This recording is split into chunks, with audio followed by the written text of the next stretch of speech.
Hello everyone, welcome to BSP pharmacy. BSP pharmacy में आपका स्वागत है। तो कैसे हैं आप सब? आई होप आप सब बहुत ही ज़्यादा अच्छे होंगे। आज की वीडियो में हम लोग बात करने वाले हैं फार्मास्यूटिकल पैकेजिंग मटेरियल से जितने भी आपके इम्पोर्टेंट क्वेश्चन बनते हैं, एग्जाम में पूछे गए हैं या फिर पूछे जा सकते हैं। वीडियो में कंप्लीट बात करेंगे, तो वीडियो को लास्ट तक जरूर देखना। वीडियो में कोई भी इम्प्रूवमेंट करने को होता है, आपका डाउट होता है, तब आप कमेंट सेक्शन में कमेंट करके बता सकते हैं। और ये जो आपकी पीडीएफ है वो हम अपने टेलीग्राम चैनल पे अपलोड कर देंगे, आप वहां से जाके डाउनलोड कर सकते हैं। टेलीग्राम चैनल की लिंक आपको डिस्क्रिप्शन बॉक्स में मिल जाएगी, तो जल्दी से जाइए और टेलीग्राम चैनल को ज्वाइन कीजिए। तो सबसे पहला आज का क्वेश्चन रहने वाला है आपका, जो कि है सबसे टॉपिक है आपका packaging of pharmaceutical. Pharmaceutical packaging material से जितने भी आपके क्वेश्चन बनते हैं वो आज हम लोग डिस्कस करने वाले हैं। सबसे पहला आपका क्वेश्चन रहने वाला, which is the primary purpose of pharmaceutical packaging. जो आपकी फार्मास्यूटिकल पैकेजिंग होती है, मतलब कि औषधि पैकेजिंग का मुख्य उद्देश्य क्या होता है। अब ये औषधि पैकेजिंग क्या होती है, जैसे कि हम लोग टैबलेट लेते हैं, सिरप लेते हैं, या फिर आपका कोई भी हम लोग फार्मास्यूटिकल प्रोडक्ट ले रहे, तो वो जो पैक होता है, पैक किस लिए होता है, क्या उद्देश्य है पैकेजिंग का, किस लिए पैकिंग करते हैं। तो यहाँ पे आपके चार ऑप्शन दिए हैं। डेकोरेशन के लिए क्या पैक करते हैं, आइडेंटिफिकेशन के लिए, प्रोटेक्शन के लिए, या फिर मार्केटिंग के लिए। तो इन चार ऑप्शन में से कौन सा ऑप्शन आपका सही रहने वाला है। जो आपकी फार्मास्यूटिकल पैकेजिंग होती है, मतलब कोई भी आपका फार्मास्यूटिकल प्रोडक्ट है, उसको क्यों पैक करते हैं कि जो भी हमारा प्रोडक्ट है वो क्या रहे, सेफ रहे। प्रोडक्ट को प्रोटेक्ट करने के लिए क्या करते हैं, पैकेजिंग करते हैं। तो ऑप्शन नंबर सी आपका क्या रहने वाला है, सही ऑप्शन रहने वाला है। तो जो आपकी औषधि पैकेजिंग होती है या फिर फार्मास्यूटिकल पैकेजिंग होती है, उसका मुख्य उद्देश्य क्या होता है कि जो भी हमने प्रोडक्ट बनाया है वो प्रोडक्ट आपका क्या रहे, सेफ रहे, या फिर क्या रहे, प्रोटेक्शन के लिए। एक्सप्लेनेशन की बात करेंगे तो packaging mainly protect the drug from physical, chemical and biological damage. ठीक है, जो भी हम पैकेजिंग करते हैं उसका मुख्य उद्देश्य होता है जो भी हमारी दवा है वो भौतिक, रासायनिक और जैविक क्षति से बचाता है, मतलब कि वो खराब ना हो। ठीक है, पहला क्वेश्चन हो गया। सेकंड क्वेश्चन आपका क्या रहने वाला है, जो आपका दूसरा क्वेश्चन है, which is an example of primary packaging. Primary packaging का एग्जाम्पल क्या है, मतलब कि उदाहरण कौन सा है। चार ऑप्शन में से प्राइमरी पैकेजिंग का एग्जाम्पल क्या है आपको बताना है। सबसे पहला है कार्टून, दूसरा है ब्लिस्टर पैक, शिपिंग बॉक्स, और क्या है आपका पैलेट। तो इन चार ऑप्शन में से कौन सा आपको ऑप्शन सही रहने वाला है। प्राथमिक पैकेजिंग का उदाहरण कौन सा है। तो जो आपकी प्राथमिक पैकेजिंग का उदाहरण है वो आपका क्या है, ब्लिस्टर पैक रहने वाला है। क्या ऑप्शन है आपका, ब्लिस्टर पैक रहने वाला। Primary packaging directly come in contact with the drug, example blister pack bottles. प्राथमिक पैकेजिंग दवा के सीधे संपर्क में आती है, जैसे कि ब्लिस्टर पैक, अब बोतलें। अब पैकेजिंग आपकी कितने टाइप की होती है। जो फार्मास्यूटिकल पैकेजिंग होती है वो आपकी तीन टाइप की होती है, प्राइमरी पैकेजिंग, सेकेंडरी पैकेजिंग और टर्सरी पैकेजिंग। प्राइमरी पैकेजिंग क्या होता है, जो भी हमारा प्रोडक्ट है, जो भी मटेरियल है वो क्या होता है, डायरेक्ट पैकेजिंग के कांटेक्ट में होता है। जैसे कि हमने सिरप की बोतल ले ली, तो सिरप जो आपकी प्लास्टिक की बोतल है, ठीक है, जैसे कि सबसे पहले आपकी एक क्या होगी, कागज की बोतल होगी, इसके अंदर आपकी ये बोतल है, ठीक है, इसमें क्या है, आपकी सिरप है। अब सिरप जो भी है आपका, जो भी मटेरियल है वो डायरेक्ट क्या है, इस प्लास्टिक के कांटेक्ट में है, तो ये क्या है, आपकी प्राइमरी पैकेजिंग है। ठीक है, प्राइमरी पैकेजिंग है। जब बाहर क्या है, आपकी सेकेंडरी पैकेजिंग है। अब इसी को हम लोग एक डिब्बे में और क्या कर देते हैं, पैक कर देते हैं, तो ये आपकी क्या हो जाती है, टर्सरी पैकेजिंग होती है। ठीक है, तो इतना आपको समझ में आ गया। जो आपकी प्राथमिक पैकेजिंग होती है वो दवा के क्या होती है, सीधे संपर्क में आती है, जैसे कि ब्लिस्टर पैक और जो भी आपकी बोतलें होती है। फिर आपका क्वेश्चन क्या रहने वाला है, which is considered secondary packaging. कौन सी द्वितीयक पैकेजिंग मानी जाती है। तो कौन सी है, ब्लिस्टर पैक है। ब्लिस्टर पैक तो आपकी क्या थी, प्राइमरी पैकेजिंग थी। सेकंड है बॉटल है, नहीं। आउटर कार्टून है या फिर एम्पुल्स है। जैसे कि पहली जो आपकी ब्लिस्टर पैक है ये क्या है, प्राइमरी पैकेजिंग है। बॉटल भी आपकी प्राइमरी पैकेजिंग है, एम्पुल्स भी आपकी प्राइमरी पैकेजिंग है। बचा कौन, आपका आउटर कार्टून।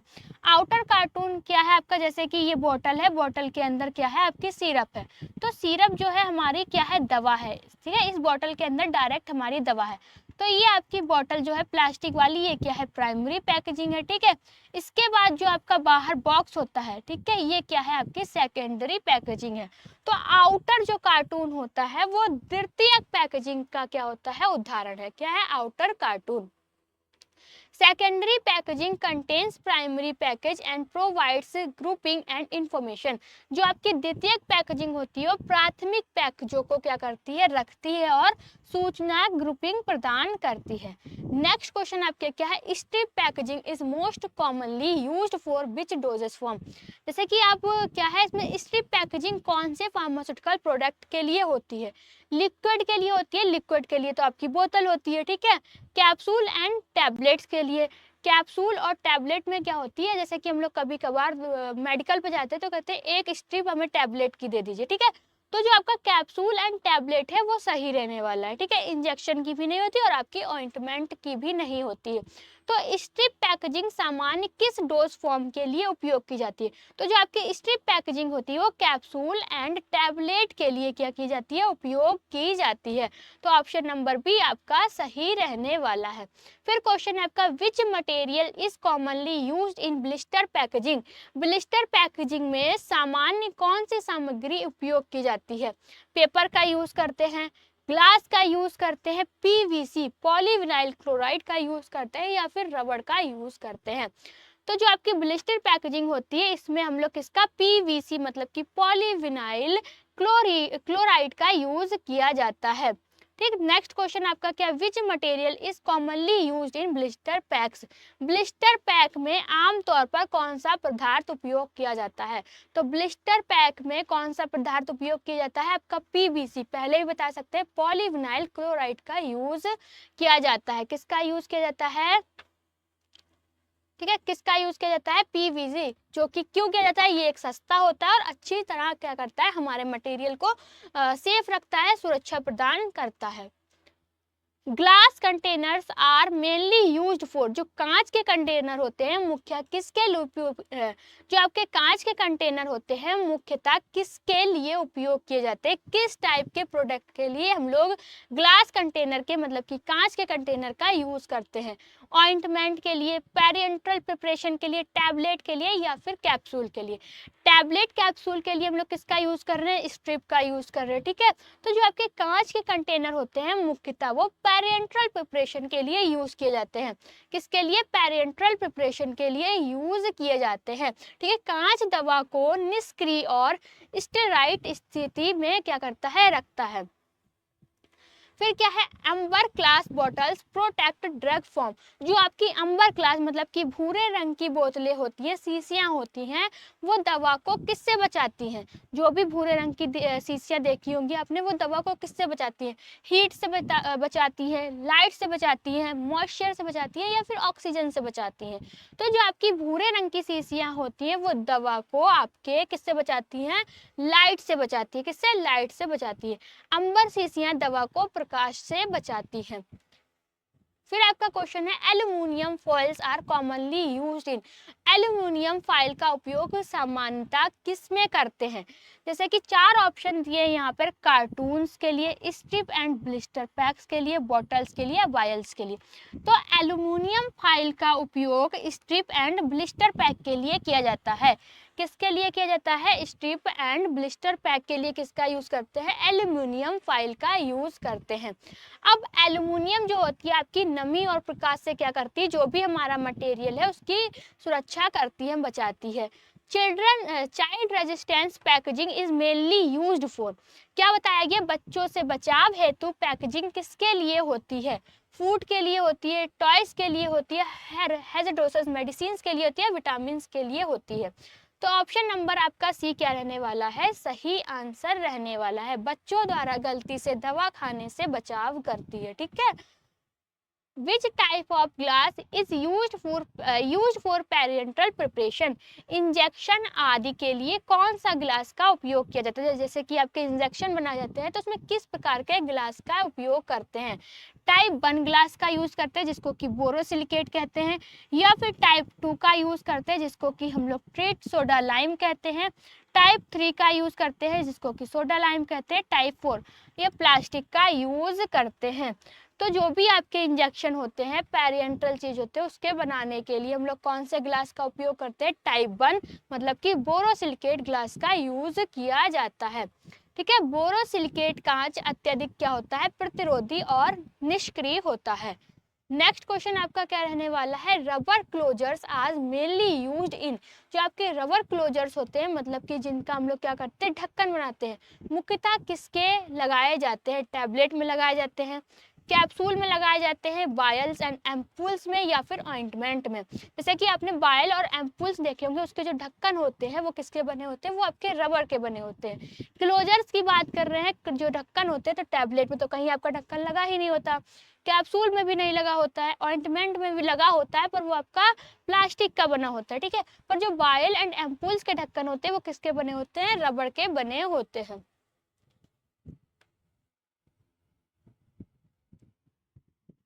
फिर आपका क्वेश्चन है which of the following is secondary function of packaging, packaging का द्वितीय कार्य कौन सा है? आइडेंटिफिकेशन, प्रोटेक्शन, कंटामिनेशन या ड्रग डिलीवरी। जैसे कि हम लोग सेकेंडरी पैकेजिंग करते हैं, जो आपकी सिरप हो गई, सिरप के बाहर का जो डब्बा होता है कागज का बना होता है, उसमें क्या लिखा होता है? दवा का नाम लिखा होता है, एक्सपायरी डेट लिखी होती है, और आपका जब बैच नंबर लिखा होता है, दवा कब बननी, ये सब लिखा होता है। तो जो आपकी पैकेजिंग का द्वितीय कार्य कौन सा होता है? जो भी आपकी ड्रग है उसके आइडेंटिफिकेशन के लिए हम लोग किसका यूज करते हैं? सेकेंडरी पैकेजिंग का आपका ये काम होता है। रंग, लेबल और डिजाइन पहचान में क्या करता है? मदद करता है। LDPF bottles are commonly used for, जो आपकी LDPE बोतलें होती है वो सामान्य किसके लिए उपयोग की जाती हैं? टैबलेट के लिए, आई ड्रॉप्स के लिए, कैप्सूल के लिए, या फिर पाउडर्स के लिए? तो किसके लिए उपयोग की जाती है? आई ड्रॉप्स के लिए। ठीक है, ये क्या होता है? ये जो होता है बहुत ही लचीला होता है और नेत्र औषधियों के लिए ये सुरक्षित होता है। Which plastic is not recommended for oily preparation, किस प्लास्टिक को उपयोग तेली दवाओं के लिए नहीं करते हैं? कौन सा ऐसा प्लास्टिक है जिसका यूज हम ऑयली कोई प्रोडक्ट के लिए नहीं किया जाता है? HDPE, LPD, PVC या फिर पॉलीप्रोपाइलीन, किसका यूज करते हैं? तो आपका PVC का यूज तेली दवाओं के लिए नहीं किया जाता है। ठीक है, PVC तेली दवाओं से प्रतिक्रिया करता है, इसीलिए नहीं उपयोग किया जाता है। Tamper evident packaging help to, जो आपकी टेम्पर एविडेंट पैकेजिंग किस में मदद करती है? इजी ओपनिंग में मदद करती है। डिटेक्ट प्रोडक्ट अल्ट्रेशन, ठीक है, या फिर ब्यूटिफिकेशन एक्स्ट्रा स्टोरेज। तो जो आपकी टेम्पर एविडेंट पैकेजिंग होती है वो आपके डिटेक्ट प्रोडक्ट अल्ट्रेशन में क्या करती है? मदद करती है। यह दिखाता है कि पैकिंग से छेड़छाड़ हुई है या फिर नहीं हुई है। ठीक है, which is the oldest packaging material in pharmacy, pharmacy में सबसे पुराना पैकेजिंग पदार्थ कौन सा है? तो 4 ऑप्शन दिए हैं, ग्लास है, प्लास्टिक है, एल्यूमिनियम है, या फिर पेपर है। इन 4 ऑप्शन में से कौन सा ऑप्शन है जो फार्मेसी में सबसे पुराना पैकेजिंग पदार्थ है? जो ग्लास है वो फार्मेसी में सबसे पुराना क्या है? पैकेजिंग पदार्थ है। नेक्स्ट क्वेश्चन आपसे क्या रहने वाला है? Which test ensure stability of drug in packaging, कौन सा परीक्षण पैकेजिंग में दवा की स्थिति को जांचता है? तो यहाँ पे 4 ऑप्शन ये है, disintegration test, stability test, sterility test, या फिर हार्डनेस टेस्ट। तो कौन सा आपका ऑप्शन सही रहने वाला है? स्टेबिलिटी टेस्ट जो होता है पैकेजिंग में दवा की स्थिरता क्या करता है? जांचता है। ठीक है, कौन सा टेस्ट होता है? स्थिरता परीक्षण दवा की सुरक्षा पैकेजिंग में जांचता है, जो भी आपका स्टेबिलिटी टेस्ट होता है। Which of the following is a biodegradable packaging material, इनमें से कौन सा बायोडिग्रेडेबल पैकेजिंग पदार्थ है? जैसे कि 4 ऑप्शन दिए हैं, प्लास्टिक है, पेपर है, एल्यूमिनियम है, ग्लास है। तो इन 4 ऑप्शन में से कौन सा एक ऐसा ऑप्शन है जो कि आपका क्या रहने वाला है? बायोडिग्रेडेबल पैकेजिंग पदार्थ है। तो ऑप्शन नंबर पेपर क्या है आपका? बायोडिग्रेडेबल, मतलब कि पर्यावरण में क्या होता है? अनुकूल होता है।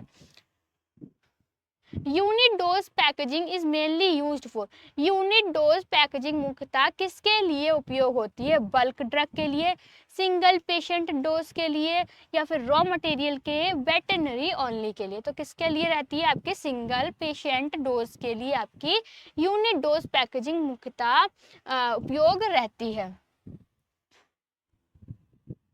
तो ये थे आपके फार्मास्यूटिकल पैकेजिंग मटेरियल के important question, MCQ important question जो कि आपके एग्जाम में पूछे गए हैं और पूछे जा सकते हैं।